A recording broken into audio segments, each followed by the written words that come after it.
മോളെ മോളെ മോളി അമ്മച്ചിനോട് ക്ഷമിക്കില്ലേ? എല്ലാം ഞാൻ കാരണം. അല്ലെങ്കിൽ എന്നിപ്പോ നമ്മുടെ കൂടെ അവളുണ്ടായിരുന്നേനെ. ഒക്കെ ഞാൻ കാരണം, എല്ലാത്തിനും കാരണം ഞാനാ. അന്ന് അവള് മോളെ ഇഷ്ടമാണെന്ന് പറഞ്ഞു വന്നപ്പോ ഞാനാ എതിർത്തത്. ഞാൻ അവളോട് പറഞ്ഞു ഞാൻ തൂങ്ങി മരിക്കുന്നു. അതുകൊണ്ട് അവള് മോളോട് ബ്രേക്കപ്പ് പറഞ്ഞത്. അതിനുശേഷം അവൾ വീട്ടിൽ കയറിയിട്ടില്ല, എന്നോട് മിണ്ടിയിട്ടില്ല. അവസാനം അവൾ വന്നത് അവളെ കാണാതെ അന്നിൻ്റെ തൊട്ട് തലേന്ന്. അന്ന് ഈ ഡയറിയും പേനയും എൻ്റെ കയ്യിൽ തന്നിട്ട് പറഞ്ഞു, നീ വരും, നിന്റെ കയ്യിലിത് ഏൽപ്പിക്കണമെന്ന്.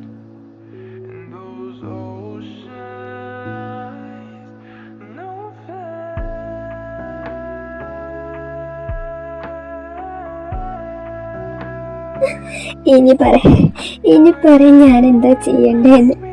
എല്ലാം ഞാൻ കാരണം. അവളെന്നെ കണ്ടില്ലായിരുന്നെങ്കിൽ, ഞങ്ങൾ ഇഷ്ടത്തിലായിരുന്നില്ലെങ്കിൽ അവൾക്ക് ഭേഗതി വരില്ലായിരുന്നു.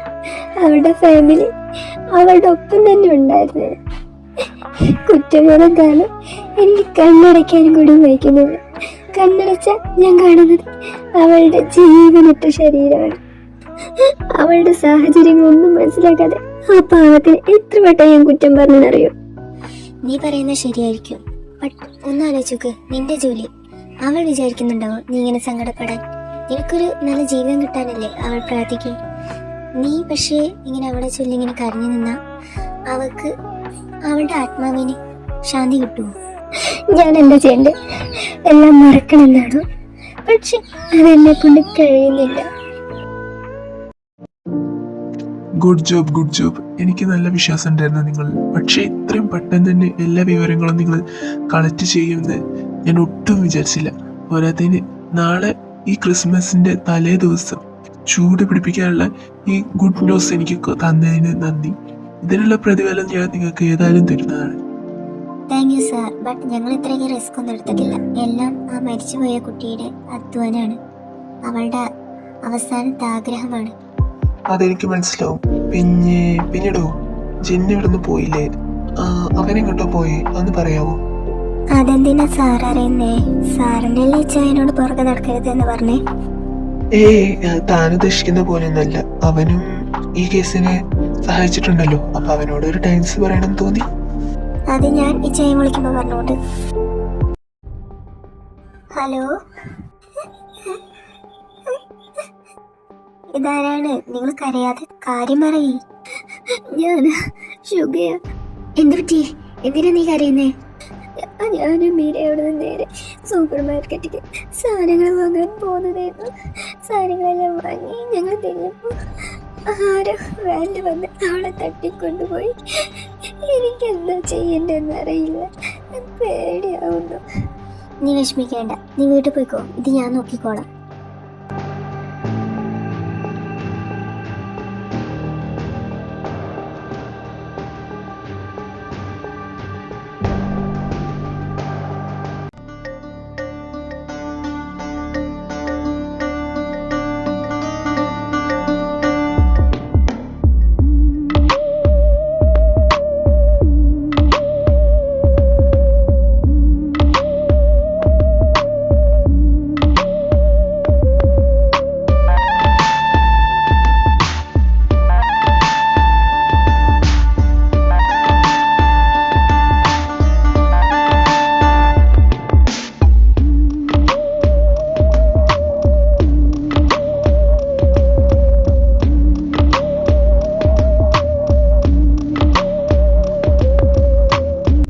അയ്യേ, മോളെന്തിനാ കരയുന്നേ?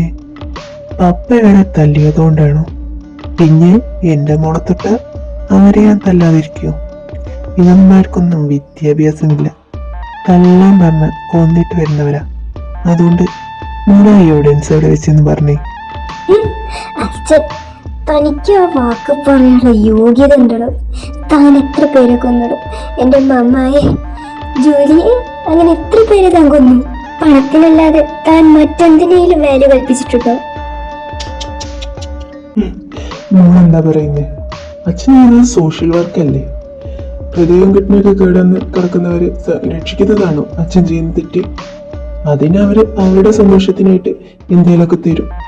അത് വേണ്ടാന്ന് പറയാൻ പാടില്ലല്ലോ, കാരണം അത് അവരുടെ സന്തോഷമല്ലേ. തന്റെ സ്വാർത്ഥതയ്ക്ക് വേണ്ടി എന്തിനാണോ പാവപ്പെട്ടവരെ ബലിയാടാക്കുന്നേ? പാവപ്പെട്ടവൻ, ദാരിദ്ര്യരേഖയ്ക്ക് താഴെയുള്ളവൻ, ജീവിക്കാൻ വേണ്ടി കഷ്ടപ്പെടുന്നവൻ, അവരെ കൊണ്ട് ഈ രാജ്യത്തിന് എന്ത് ഗുണമുള്ളത്? മോളെന്നെ ആലോചിച്ച് നോക്ക്. അതുപോലെയാണോ പണക്കാര്? അവരില്ലെങ്കിൽ നമ്മുടെ രാജ്യം ഈ കാണുന്ന നിലയിലെത്തുമോ? നീ കേട്ടിട്ടില്ലേ പണത്തിന് മുകളിൽ പരുന്തും പറക്കില്ല എന്ന്? മോള് പറ, എവിഡൻസ് ഒക്കെ എവിടെ വെച്ചില്ലെന്ന്? തനിക്ക് മനസ്സാക്ഷി അറിഞ്ഞൊരു സാധനം ഉണ്ടോ? താനൊക്കെ ഒരു മനുഷ്യനാണോ? എനിക്ക് ജീവനോടുള്ളിടത്തോളം കാലം തനിക്ക് ആ എവിഡൻസ് കിട്ടില്ല. തന്റെ എല്ലാ ഇമേജും ഞാൻ തകർക്കും. അപ്പൊ മോള് സമാധാനത്തോടെ ചോദിച്ചാ തരില്ലല്ലേ? നീ ജീവനോടുള്ളിടത്തോളം കാലം എവിഡൻസ് കിട്ടില്ല അല്ലേ? പാല് കൊളുത്ത പാമ്പായാലും തിരിഞ്ഞു കൊത്താൻ ശ്രമിച്ച കൊല്ലണമെന്നാ നിയമം. നിനക്കറിയോ, നിന്റെ ആ മറ്റവളില്ലേ, അവളെ എന്റെ ഇതേ കൈ കൊണ്ട് അതിനെ അടിച്ചടിച്ച് കൊന്ന്. ഇപ്പോഴും അവളുടെ ചുടുരത്തിന്റെ മണം എന്റെ കയ്യിലുണ്ട്. അവസാനം അവൾ എന്നോട് എന്താ പറഞ്ഞതെന്ന് നിനക്കറിയണ്ടേ? നീ വന്ന് എന്റെ ഈ മുഖം മൂടി കീറുമെന്ന്. ഇനി നിനക്കും അവൾക്കും പരലോകത്ത് വെച്ച് മീറ്റ് ചെയ്യാം. Good bye.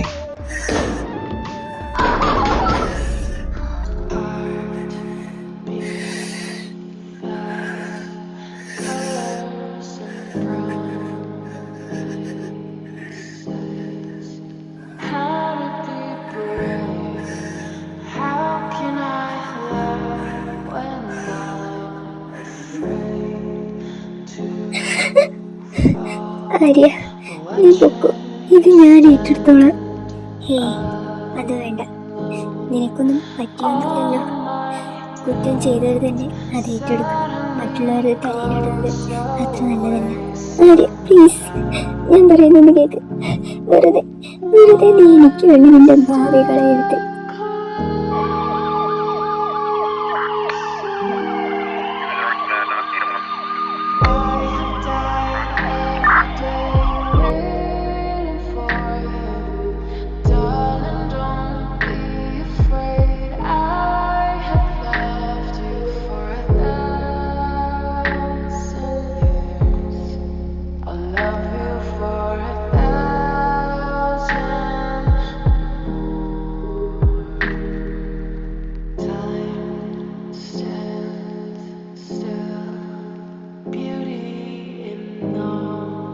Ma'am, she doesn't want to see. Hey, താനിങ്ങനെ കരയാതടോ. താൻ ഇങ്ങനെ കരയെന്ന് വിചാരിച്ചിട്ടോ അവള് കാണണ്ടെന്ന് തന്നെ പറഞ്ഞേ. സാർ, എടോ, എനിക്ക് തന്നോട് ഒരു കാര്യം പറയാനുള്ളൂ. അവളെ ഇനിയും വിഷമിപ്പിക്കരുത്. എനിക്കറിയോ, തന്നെ കണ്ട അന്ന് ആദ്യം അവള് ഞങ്ങളോട് വന്ന് പറഞ്ഞു അവൾക്ക് സ്നേഹിക്കാൻ മാത്രമേ അറിയുള്ളൂ. ഞാൻ അവളുടെ ബ്രദർ പോലും അല്ല. അവളുടെ പപ്പയുടെ ഫ്രണ്ടിന്റെ മോനാ. പപ്പയും അമ്മ ഒരു ആക്സിഡന്റിൽ മരിച്ചപ്പോൾ അവളുടെ പപ്പ എന്നെ വീട്ടിലേക്ക് കൊണ്ടുവന്നു. പക്ഷെ ഇന്നേ വരെ സ്വന്തം ബ്രദർ അല്ല എന്ന് അവൾ പറഞ്ഞിട്ടില്ല. കുടുംബക്കാരുടെ മുമ്പിൽ എല്ലാവരും എന്നെ കളിയാക്കുമ്പോൾ അവൾ എൻ്റെ കൂടെ നിന്നിട്ടുള്ളൂ. സ്നേഹിക്കുന്നവർക്ക് വേണ്ടി അവൾ എന്തു ചെയ്യും?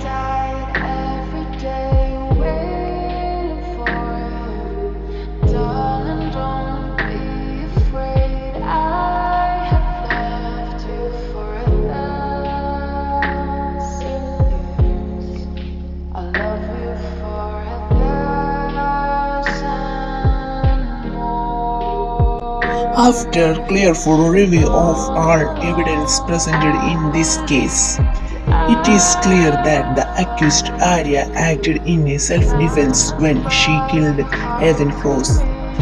Ethan, along with his partner Lucas, was involved in organ trafficking and had killed many people. Some police officers tried to cover up their crime for money, but Arya had not premeditated intent. Therefore, Arya is acquitted for all charges. The court also ordered that the illegal assets of Lucas and Ethan Cross be seized. Lucas is sentenced to 40 years in prison and fined $500,000. The officers who tried to block justice are removed from their positions. The court commended Arya and her friends for uncovering the truth and bringing the criminals to justice.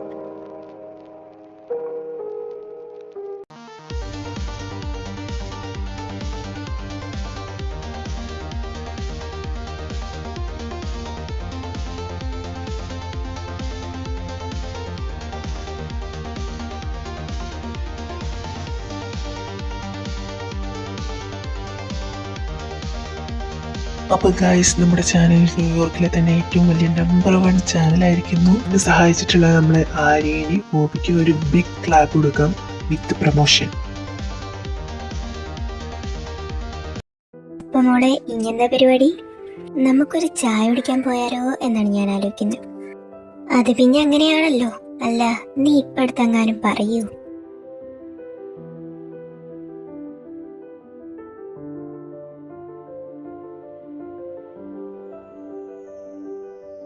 നീ ആരെയും നോക്കുന്നേ? അവളൊന്നും വന്നില്ലല്ലേ? ആര് പറഞ്ഞു ഞാൻ അവളെ നോക്കുന്നതിന്? ഞാൻ വെറുതെ പുറത്തോട്ട് നോക്കിയതാ. നീ ഒരു കാര്യം മനസ്സിലാക്കോ, എന്നോടാ കള്ളം പറയുന്നേന്ന്. പിന്നെ നിനക്ക് വേണ്ടി അവൾ ഒരാളെ കൊന്നതും ജയിലിൽ പോയതും ഇനിയും നീ അവളോട് പറഞ്ഞിട്ടില്ലേ? വേറെ വല്ലവരും അടിച്ചുകൊണ്ട് പോകും. അങ്ങനെ വെച്ച് ഞാൻ അവളുടെ കയ്യും കാലും പൊട്ടു. എന്ത്? ഒന്നും കേട്ടില്ല. അതിനൊന്നും പറഞ്ഞില്ലല്ലോ. ഡീ, നമ്മളെന്തിനു ഒളിച്ചിക്കുന്നേ? അവളെ കാണാൻ വന്നാ കണ്ടാ പോരെ? അവളെങ്ങാനും പോകുന്നതിൻ്റെ മുമ്പേ ഞാനിരിക്കുന്ന ആ ചെയറിക്ക് ഒന്ന് നോക്കിയാൽ മതി. എനിക്ക് ഉറപ്പിക്കാം അവക്കെന്നെ ഇഷ്ടമാണെന്ന്.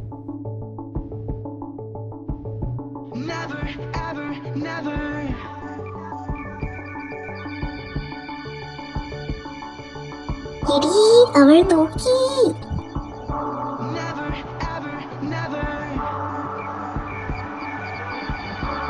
പ്രണയം അതങ്ങനെയാണ്, അകലന്തോറും അടുപ്പിക്കുന്ന കാന്തിക വലയം. പ്രണയം ഒരിക്കലും തെറ്റാവുന്നില്ല, പക്ഷേ എല്ലാം പ്രണയമാണെന്ന് വിശ്വസിക്കുന്നതാണ് തെറ്റാവുന്നത്. നിരാശയുടെയും സന്തോഷത്തിന്റെയും ഒരു വർഷം മുന്നിലൂടെ മിന്നി മറിഞ്ഞു പോയപ്പോൾ പ്രത്യാശയുടെ ഒരു വർഷം മുന്നിൽ തെളിയുന്നുണ്ടെന്ന് ഓർക്കുക. Happy new year.